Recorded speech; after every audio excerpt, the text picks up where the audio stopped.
امریکہ نے افغانستان سے لے کر عراق تک کھربوں ڈالر پانی کی طرح بہائے، لیکن نتیجہ کیا نکلا؟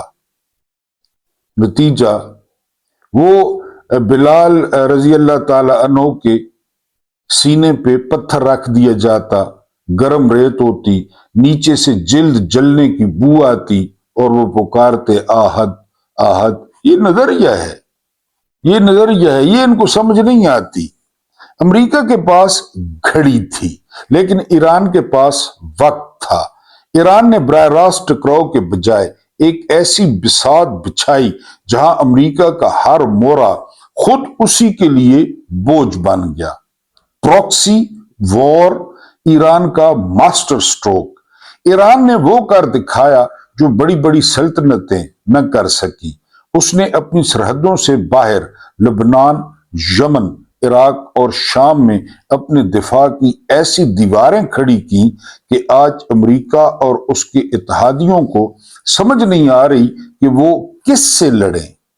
جب یمن کے ہوتیز سمندر کا راستہ روکتے ہیں یا لبنان سے مزاحمت ہوتی ہے تو امریکہ کو احساس ہوتا ہے کہ وہ کسی ایک ملک سے نہیں بلکہ ایک پورے مزاحمتی نیٹ ورک سے ہار رہا ہے۔ ڈالر کی جنگ اور معیشت کا ہتھیار۔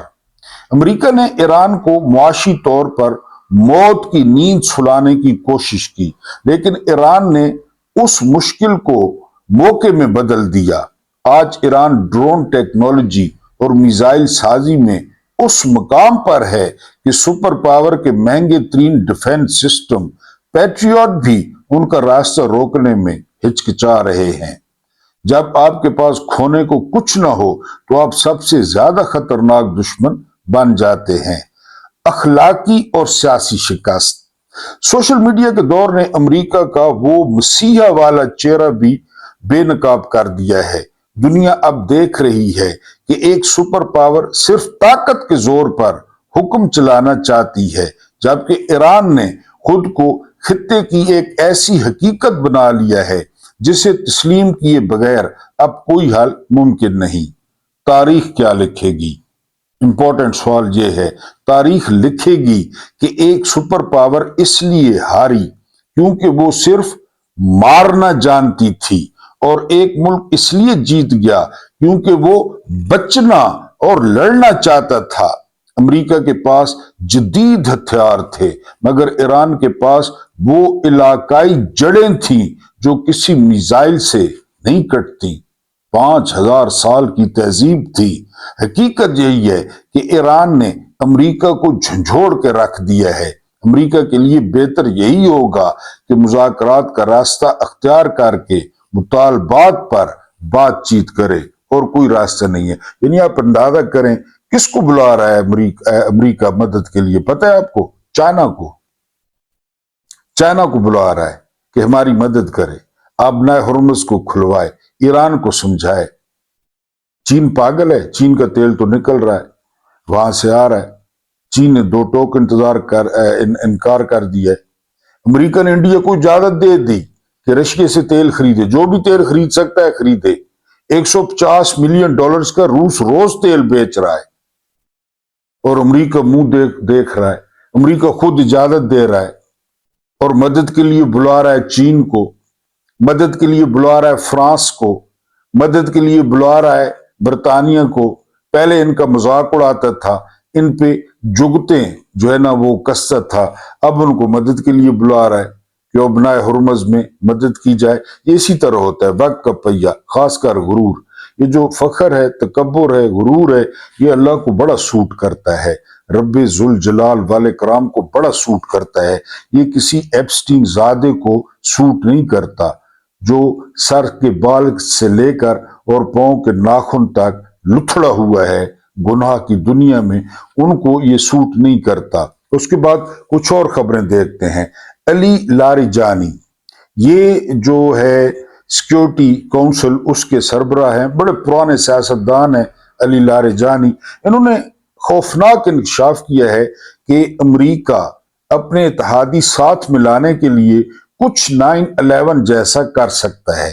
یہ بڑی باتیں ہو رہی ہیں کیونکہ امریکی عوام مخالف، اتحادی مخالف اب کیا کرے امریکہ ٹوین ٹاور کی طرح، ورلڈ ٹریڈ سینٹر کی طرح کوئی فالس فلیگ آپریشن کرے، 9 مئی کی طرح فالس فلیگ آپریشن کرے اور جو ہے نا اپنے اتحادی اکٹھے کرے۔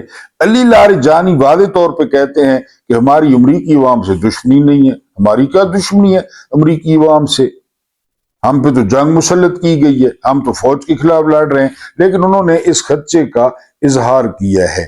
اس کے بعد جو اگلی خبر ہے وہ خبر یہ ہے کہ ہم نے پیسے بھی بہت دیے، یہ غور سے سننا ہے، پیسے بھی بہت دیے، میزائل بھی کھائے، بے عزت بھی ہوئے۔ یہ کویت کا کہنا ہے۔ یہ تو ہوتا ہے، کوئلے کی دلالی میں ہاتھ پاؤں کالے ہوتے ہیں، آپ عیاشیوں سے نکلیں، بچیوں سے نکلیں، ہتھیار بنائیں، فوج کھڑی کریں اپنی۔ آگے کیا کہتے ہیں؟ ٹرمپ کے داماد کو ہم نے اتنے پیسے دیے، جیرڈ کرشنر کو، یہ اتنا پکا اور نسلی یہودی ہے، اور اسے کہا جاتا ہے کہ یہ مستقبل کا جیفری ایپسٹین ہے، کہ اس کے پاس بہت کچھ ہے، چاہے وہ عرب ہے، چاہے وہ اپنا سسر ہے، چاہے وہ امریکہ کی کابینہ ہے۔ یہ جیرڈ کرشنر یہ نیا جیفری ایپسٹین ہے۔ اب کویت کا موقف ہے کہ ہم نے بے تحاشا پیسے جیرڈ کرشنر کو دیے، خود کہہ رہا ہے کویت۔ لیکن اب ہمیں پتہ چلا کہ وہ کہتے ہیں کہ ان کا صرف ایک مقصد ہے کہ آپ اسرائیل کو خوش رکھیں، اسرائیل جو کرے جو کہے آپ اس کو خوش رکھیں۔ یہ کویت کا اعتراف ہے، سارے عربوں کا یہی اعتراف ہے۔ عربوں کے پاس صرف ایک راستہ ہے، اکٹھے ہو جائیں اور اس بزرگ شیطان کو اپنے ملکوں سے نکالیں، اس نحوست کو، پھر معاملات بہتر، اپنے معاملات اپنے ہاتھ میں لیں، خرچہ کریں، فوجیں کھڑی کریں، اسلحہ خریدیں، ایٹمی توانائی کی طرف جائیں۔ اس کے بعد جو اگلی خبر ہے وہ خبر یہ ہے کہ امریکی ڈائریکٹر ہیں، انہوں نے اعتراف کیا ہے کہ یہ جو جنگ ہوئی ہے، یہ جو ہے نا اس پہ اب تک امریکہ، صرف امریکہ $12 ارب پھونک چکا ہے۔ $12 ارب ہمارے جو خزانے میں پڑے ہیں نا وہ $3 سے $4 ارب ہیں، کیونکہ بقایا چین، سعودیہ اور UAE کے، ہمارے اپنے کو 2.5 یا 3 ارب ڈالر ہیں، اور انہوں نے ان 7-8 دنوں میں $12 ارب پھونک دیے ہیں۔ فائدہ کیا ہوا؟ 13 کے قریب، یعنی کہہ رہے ہیں کہ ریکارڈ قائم ہو گیا، 13 کے قریب جہاز گر چکے امریکہ کے، 13 کے قریب، اور ایئر فورس بھی نہیں ہے ایران کی تو ایئر فورس نہیں ہے، لیکن طیارے گر چکے ہیں۔ بہرحال اس سے اگلی خبر یہ ہے، محمد زبیر صاحب نے ایک بڑا عجیب انکشاف کیا ہے۔ آپ جانتے ہیں نون لیگ کے سابق گورنر سندھ ہیں اور بڑے قریب تھے اور بڑی معیشت پہ ان کی نظر ہے۔ یہ کہتے ہیں کہ ورلڈ بینک نے اقرار کیا ہے کہ افغانستان کی جو گروتھ ہے افغانستان کی، وہ پاکستان سے اچھی ہے۔ اندازہ کریں، جس پہ ہم حملے کر رہے ہیں کہ وہاں بھی ہمیں سپریم لیڈر کا سر چاہیے، خامنائی کی طرح، ان کی گروتھ ہم سے اچھی ہے۔ اس کی وجہ کیا ہے؟ یہ ذرا آپ نے جنرل جو نانی ہے اس کا آپ نے ملاحظہ کرنا ہے، گورنرس ماڈل، جس کو میئر شرافت سے ہارنے کے بعد مسلط کیا گیا، جو آج کل صرف ایک وجہ سے خبروں میں ہے، اور وہ ہے جہاز 11 ارب کا، ہنی مون، اور وہ کہہ رہے ہیں ہم جس نے کہا اس پہ پرچے کاٹیں گے۔ مریم اورنگزیب، اس کی ماں دائی ہے، ویسے دائی تھی، پھر سینٹر بن گئی، پھر ظاہر ہے آگے ان کا اسی طرح سلسلہ چلتا ہے۔ نواز شریف اور شہباز شریف کی ماں شاید آپ کو پتہ نہ ہو، وہ پنجاب اسمبلی کی جو ہے نا وہ رکن تھی، مرنے سے پہلے پوری تنخواہ اور مراد لیتی تھی، ایک دن کے لیے باہر نہیں نکلی۔ پتہ ہے آپ کو اس بات کا؟ ان کی ماں، اور اس ماں کے لیے ایک انہوں نے فزیوتھراپسٹ رکھی ہوئی تھی جو بزرگ کی مالش کرتی، یہ وہ، اس کی فزیوتھراپسٹ کی تنخواہ پنجاب حکومت دیتی تھی۔ پتہ ہے آپ کو؟ اب کہاں سے بچیں گے ان سے، کہاں سے؟ تو بادشاہت ہے، پیچھے جرنیل ہیں، وہ مورچوں میں بیٹھے ہیں کہ آگے کھیلو کودو، جو کرنا ہے یہ سنیں۔ پنجاب گڈ گورننس اور اربوں کے اشتہارات سے ذرا ہٹ کے، وہ جو آپ اشتہار دیکھتے ہیں نا اور جو روڈوں پہ لگے ہوئے ہیں، ان اشتہاروں کے علاوہ ذرا ملاحظہ کریں۔ مریم رمضان دسترخوان بند، کہ جی پیسے نہیں ہیں. کتنا دھوم دھڑکے سے شروع کیا گیا جو ہے نا وہ مریم رمضان اور مریم کے مہمان اور پتنی کیا کیا وہ بند ہو گیا. 20,000 اساتذہ 3 مہینے سے تنخواہوں سے محروم. 3 مہینوں سے. ذرا اندازہ کریں ان کے گھروں کا. لاہور اور صوبے کے سینکڑوں سکول فنڈ سے محروم. بجلی کے بل نہیں ہے سکولوں کے پاس. کیوں پڑھائیں یہ؟ خود پڑھے ہوئے ہیں. نواز شریف کی پوری نسل ان پڑھ ہے. پتہ ہی نہیں ہے کہ یہ کیا ان کے سپورٹر ان پڑھ ہیں. یعنی وہ سکولوں محروم. مریم کلینک آن ویل کھڈے لائن بند. وہ جا کے کوئی کسی کو ڈسپرین دے آتے, کسی کو شوگر کی گولی دے آتے, وہ بھی بند. الیکٹرک بس منصوبہ بری طرح ناکام.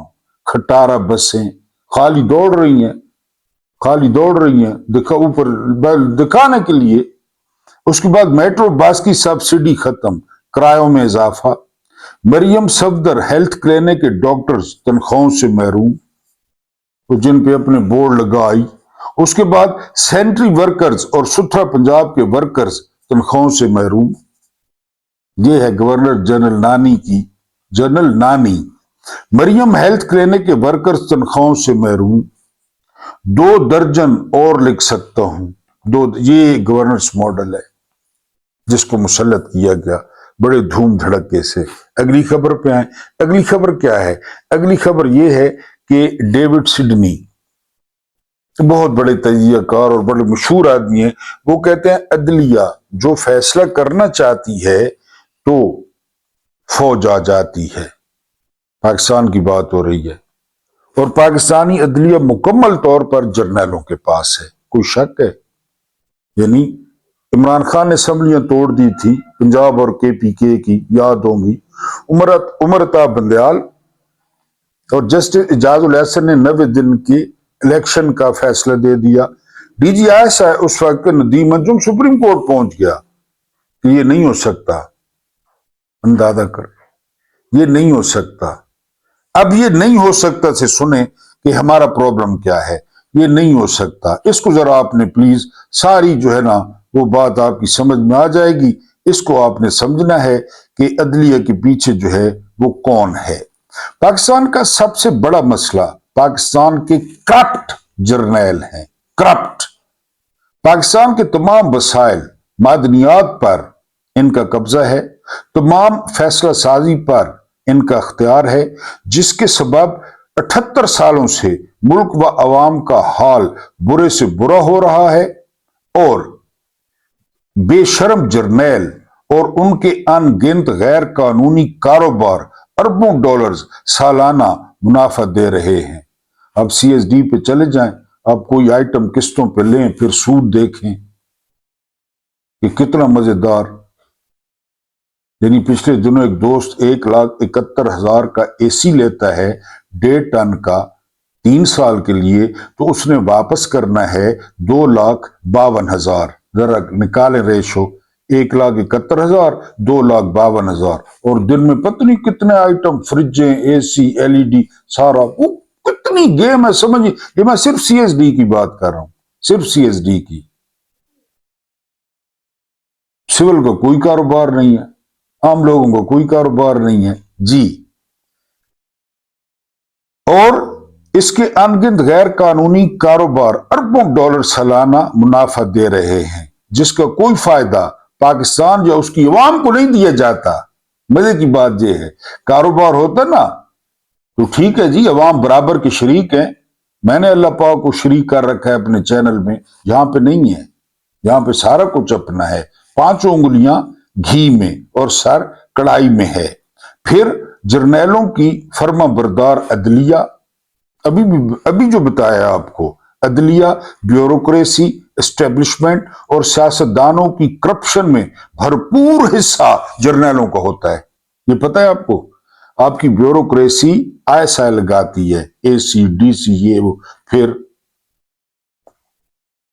وہ میں نے آپ کو لاکھانی صاحب کو بتایا تھا نا, وہ کہتے ہیں اگر آپ فیکٹری لگاتے ہیں تو اس کا مطلب ہے کہ آپ نے 36 شادیاں کر لی ہیں.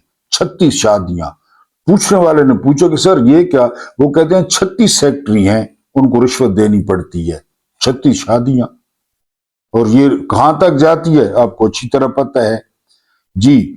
ایران و افغانستان کے بارڈرز پر ہر قسم کی سمگلنگ جرنیلوں کی بھتہ خوری سے مشروط ہے۔ ہاں ظاہر ہے آپ جو دیں گے تو ٹھیک ہے۔ پاکستان سے نکالے گئے پیٹرول، گیس، کوئلہ اور دیگر معدنیات سے حاصل سالانہ اربوں ڈالرز کا کوئی فائدہ عوام کو نہیں دیا جاتا، کوئی بھی۔ یہ معدنیات تو پتہ نہیں کتنے سالوں سے نکل رہی ہیں۔ جائیں بلوچستان، کسی بلوچی سے پوچھیں، بلوچ سے پوچھیں کہ کتنے ٹریلے نکلتے ہیں، نہ ان پہ کبھی حملہ ہوتا ہے نہ وہ کبھی لوٹے جاتے ہیں، وہ کدھر جا رہے ہیں وہ پیسے کوئی پتہ نہیں جی۔ بلکہ عالمی مارکیٹ کی قیمت سے بھی مہنگے داموں عوام کو فروخت کیا جاتا ہے۔ وہی سنگ مرمر آپ کو بھی فروخت کیا جاتا ہے، آپ کے سر پہ بھی مارا جاتا ہے جی۔ اس ملک میں نہ ہی عوام کی عزت محفوظ، نہ مال، نہ جان محفوظ۔ کیا یہ ہے آزادی؟ کیا اس ظلم و بدماشی کے لیے یہ ملک حاصل کیا تھا؟ عدلیہ اور اسٹیبلشمنٹ میں کوئی شرم نہیں۔ اسٹیبلشمنٹ اور بیوروکریسی کا ریٹائرمنٹ پلان یورپ اور امریکہ ہے، ان کو پاکستان سے کیا تعلق؟ ایپسٹین کا جزیرہ ہے، کماؤ کھاؤ اور پھر نکل جاؤ، بس کیا تعلق؟ یہ عجیب ملک ہے جہاں محافظ اونچی دیواروں، خاردار تاروں اور بلٹ پروف گاڑیوں سے خود کو محفوظ بناتے ہیں، اور عوام جو ٹیکس دیتے ہیں اس ملک کے حقیقی مالک ہیں، چوکی داروں کی بےہودہ پالیسیوں کی وجہ سے غیر محفوظ اور ووٹ کے بنیادی حق سے عملاً محروم ہے۔ ووٹ ہی نہیں دے سکتے۔ دیے جو ہے 8 فروری کو ووٹ، کدھر گیا؟ کامران ٹپوری نے کہا بڑے فخر سے کہ ڈالا جو تھا ووٹ، ہم نے گھوڑے پہ چڑھایا تمہارا ووٹ، کھلے عام کہتا ہے۔ یہ پاکستان کے خیر خواہ ہیں، خیر خواہ ہیں یہ پاکستان کے جی۔ کبھی چوکیدار کی پالیسی سے بھی کسی ملک نے ترقی کی ہے؟ سوال یہ ہے۔ اور جہاں منصف ہی ظالم ہو تو انصاف کس سے چاہیں؟ سرفراز ڈوگر کالا سور، یایا افریدی کالا سور، امین الدین خان کالا سور، کالے گگرے جی۔ اور جہاں منصف ہی ظالم ہو تو انصاف کس سے چاہیں؟ اللہ پاکستان کو حقیقی فلاحی ریاست بنائے اور مخلصین کی حفاظت کرے، آمین۔ اور آخر میں صرف یہ کہوں گا کہ اگر نتن یاہو جیسا ظالم جہنم واصل ہو سکتا ہے تو ہمارے والے تو ہیں ہی ہیجڑے، ذرا ہمت تو کریں، ہمت تو کر کے دکھائیں کہ جی وہ کس طرح جو ہے نا وہ جہنم کا ایندھن بنتے ہیں۔ یہ پاکستان کا جو ہے وہ سب سے بڑا مسئلہ ہے۔ اب سہیل آفریدی نے اعلان کیا ہے احتجاج کا، تو سہیل آفریدی کو 2 چوائسیں دی گئی ہیں، ایک ہے کہ جی عمران خان اور ایک ہے کرسی، کیونکہ الیکشن کمیشن کی تلوار لٹکا دی گئی ہے اس کے سر پہ، اور 9 مئی خود ہی فرانزے کروا لیا، خود ہی سارا کچھ، یا 9 مئی میں 10 سال یا 15 سال یا پھر الیکشن کمیشن نااہل قرار دے گا۔ اب سہیل آفریدی پہ ڈیپینڈ کرتا ہے کہ وہ گناپور کی طرف کرسی کی طرف جاتا ہے یا وہ عمران خان کو رہا کرواتا ہے، کیونکہ اور کوئی صورت نہیں ہے۔ دباؤ ڈالیں گے۔ میں اپنی بات پہ قائم ہوں، اب دن گنتے ہیں، کوئی اگر گن رہا ہے تو 100 دن سے پہلے عمران باہر ہوں گے۔ اب یہ سسٹم اتنا پھنس چکا ہے، یہ کہتے ہیں ایٹمی طاقت ہے۔ میری عمر کے بندوں کو USSR یاد ہے؟ سوویت یونین، دنیا کے سب سے زیادہ ایٹم بم تھے اس کے پاس، امریکہ تو اس کے سامنے کچھ بھی نہیں بیچتا تھا، معیشت نے توڑ دیا، لوگ بھوکے مرنے لگے، 15 ملک بن گئے۔ تو یہاں ایٹمی بم کیا کرے گا؟ جس طرح یہ ملک چلا رہے ہیں کیا کرے گا ایٹم بم؟ ایٹم بم روٹی دے گا آپ کو، نوکریاں دے گا؟ یہ جو لوگوں کی تنخواہیں رکی ہوئی ہیں ایٹم بم تنخواہیں دے گا؟ بہرحال یہ جو ہے نا سہیل آفریدی کو چوائس دی گئی ہے، اور سہیل آفریدی بلا سوچے وہ عمران خان کو آگے رکھیں۔ بہت ہو گیا، یہ لاتوں کے بھوت ہیں، کبھی کون سی شرلی چھوڑتے ہیں، کبھی کون سی شرلی چھوڑتے ہیں، لیکن یہ لاتوں کے بھوت ہیں۔ 1-2 خبر آخری آپ کے سامنے رکھنی ہے۔ کینیڈا کے جو صوبے مانیٹوبا کے وزیر اعلیٰ ہیں، وہ کہتے ہیں کہ یہ ساری کی ساری جنگ یہ ایپسٹین فائلز کی وجہ سے ہو رہی ہے۔ یہ ہم بھی کہہ رہے ہیں، کہتے ہیں لیکن اسرائیل جو ہے وہ اس میں تباہ ہوگا۔ اگلی خبر وہ یہ کہ امریکہ اسرائیل کا ساتھ مت دے، یہ دنیا میں آگ لگاتے ہیں۔ یہ جو ہے کہنا ہے اسپینش وزیر اعظم کا، بڑا دبنگ بندہ ہے، کہتا ہے کہ یہ یہودی دنیا میں آگ لگاتے ہیں، ان کا ساتھ نہ دو۔ اور آخری خبر، یہ لانتی کسی دور میں بڑا جمہوریت پسند تھا، لنڈسے گرہم سینیٹر ہے، یہ کہتا ہے کہ یو اے ای نے اگر انکار کر دیا ایران پر حملے سے تو پھر امریکہ بھی نہیں لڑے گا۔ اب بات یہاں تک آ گئی ہے، یو اے ای پہ بات آ گئی ہے، یو اے ای پہ کہ وہ حملہ کرے ایران پہ۔ بہرحال وہ سپورٹ کا لازمی سوچنا ہے، 4-5 خاندانوں کو ہم نے اپنے پینل پہ لینا ہے، اور چینل کا میں نے آپ کو بتا دیا ہے، آپ اس کو سپورٹ کریں ہر لحاظ سے، فائنینشیل بھی سپورٹ کریں۔ اللہ پاک آپ کو آسانیاں عطا فرمائے، آسانیاں بانٹنے کی توفیق عطا فرمائے۔ میرا رب کریم آپ کے اور میرے مرحومین کی مغفرت فرمائے، ان کے ساتھ عدل کا نہیں رحم کا اور احسان کا معاملہ فرمائے۔ مجھے برداشت کرنے کا بہت بہت شکریہ۔